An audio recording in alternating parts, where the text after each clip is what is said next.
pagi, suster, bapak, ibu, dan anak-anak sekalian. Pada hari ini kita akan mengawali karya kita dan belajar kita dengan mendengarkan dan merenungkan sabda Tuhan. Sebelum kita mendengarkan dan merenungkan sabda Tuhan, baiklah kita akan mengawalinya dengan membuat tanda salib. Dalam nama Bapa dan Putra dan Roh Kudus, amin. Inilah Injil Tuhan menurut Santo Lukas. Dimuliakan Tuhan. Kemudian Yesus pergi ke suatu kota yang bernama Nain. Murid-muridnya pergi bersama-sama dengan dia, dan juga orang banyak menyertainya berbondong-bondong. Setelah ia dekat pintu gerbang kota, ada orang mati diusung keluar. Anak laki-laki, anak tunggal ibunya yang sudah janda, dan banyak orang dari kota itu menyertai janda itu. Dan ketika Tuhan melihat janda itu, tergeraklah hatinya oleh belas kasihan. Lalu ia berkata kepadanya, "Jangan menangis." Sambil menghampiri usungan itu, ia menyentuhnya.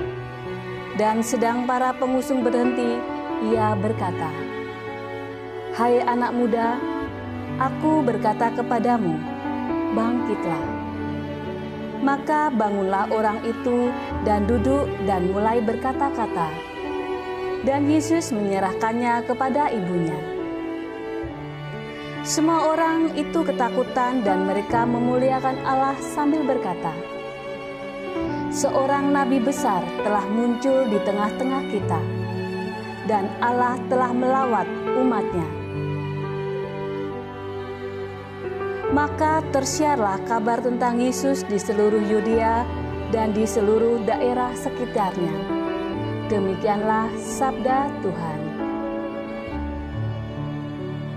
Pada saat bel istirahat berbunyi, semua murid beranjak dari kursi dan segera menuju ke kantin.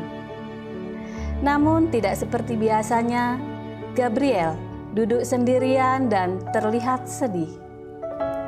Carlos yang sedang lewat di depan kelas melihat raut muka Gabriel dan cepat-cepat menghampirinya. "Kamu kenapa, Gab?" tanya Carlos. Gabriel menjawab, "Aku lagi sedih nih, gara-gara nilai ulanganku tidak memenuhi KKM." Kemudian Carlos menjawab, "Kalau begitu, pulang sekolah nanti kita belajar bareng di rumahku yuk." Mulai dari hari itu, Gabriel dan Carlos belajar bersama dan keduanya naik kelas dengan hasil yang memuaskan. Anak-anak yang terkasih, hari ini Yesus mengajarkan kita untuk peduli terhadap sesama.